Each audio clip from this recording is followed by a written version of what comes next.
Smart technique এডুকেশনের পক্ষ থেকে সকলকে জানাই আন্তরিক শুভেচ্ছা অভিনন্দন। আজকে আমরা নবম দশম শ্রেণীর গণিত বিষয়ের অনুশীলনী 9.1-এর পর্ব 6 নিয়ে আলোচনা করব। পর্ব 6-এ আমি তোমাদের পাঠ্য বইয়ের 6 নম্বর থেকে 20 নম্বর অঙ্কের মধ্যে যে প্রমাণ পর্ব আছে তার 6 নম্বর অঙ্কের ক এবং খ নম্বর আছে। এই অঙ্কগুলো খুবই সোজা।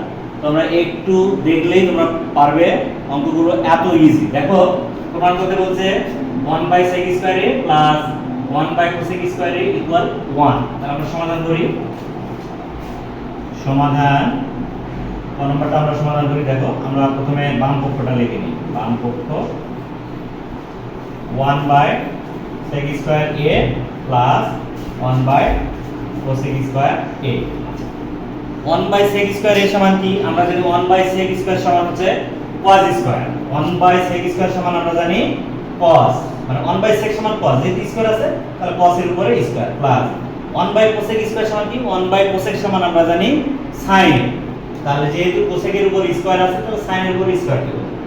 আচ্ছা, এখন দেখো cos স্কয়ার এ প্লাস sin স্কয়ার এ, এটা আমরা আমার এই অনুশীলনের প্রথম যে ভিডিওটা ছিল পর্ব 1, এখানে আমি সূত্রগুলো সবগুলো বুঝাই দিয়েছি। ওই পর্বটা তোমরা ভালো করে দেখবা, তাহলে বুঝতে পারবা। তাহলে 1/sec স্কয়ার সমান আমরা জানি cos স্কয়ার, 1/cosec স্কয়ার সমান আমরা জানি sin স্কয়ার।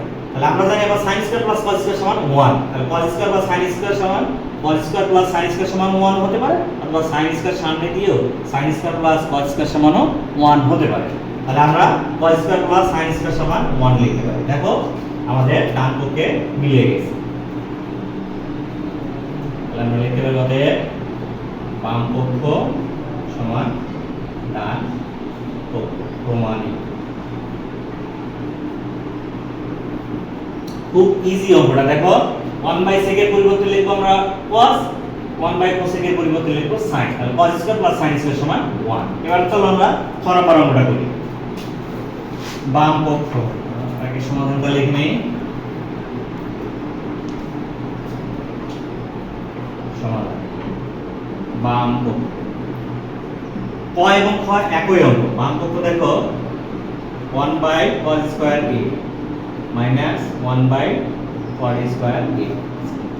1/cos সমান আমরা এখানে দেখো 1/sec সমান লিখলাম cos, তাহলে 1/cos সমান sec, 1/sec সমান 1/cos সমান sec স্কয়ার মাইনাস cot হচ্ছে কার বিপরীত? tan এর বিপরীত। cot হচ্ছে tan এর বিপরীত।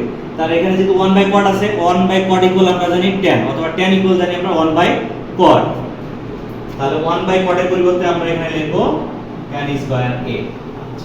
এখন দেখো sec square a minus tan square a, আমি যে ষড়ভুজ আট করে তোমাদের শিখাইছিলাম ওখানে আমাদের আছে sec square a minus tan square a equal 1। তাহলে এটার পরিবর্তে আমরা লিখতে পারি 1। তাহলে দেখো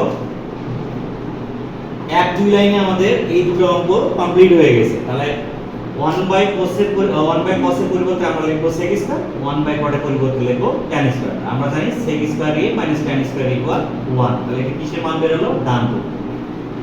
ডান পক্ষ। মানে এখন আমরা এখানে লিখতে পারি অতএব বাম পক্ষ সমান ডান পক্ষ প্রমাণিত। আবার বুঝিয়ে দিচ্ছি। দেখো বাম পক্ষে আছে 1/sec স্কয়ার, ডান পক্ষে আছে 1/sec square plus 1/cosec square equal 1। তাহলে বাম পক্ষটা আমরা লিখলাম 1/sec এর পরিবর্তে cos, 1/cosec এর পরিবর্তে sin। তাহলে cos square plus sin square equal 1। আবার দেখো এখানে বাম পক্ষে আছে 1/cos square minus 1/cot square. লিখলাম 1/cos এর পরিবর্তে sec আমরা জানি, আর 1/cot এর পরিবর্তে tan। তাহলে sec square minus tan square equal 1। তাহলে ডান পক্ষ এবং বাম পক্ষে মিলে গেছে। তাহলে আমরা এখানে লিখতে পারি ডান পক্ষ ইকুয়াল বাম পক্ষ প্রমাণিত। এই ধরনের যদি আরো অঙ্ক তোমরা পেতে চাও অবশ্যই আমার চ্যানেলটিকে সাবস্ক্রাইব করে পাশে থাকবে। ধন্যবাদ সকলকে।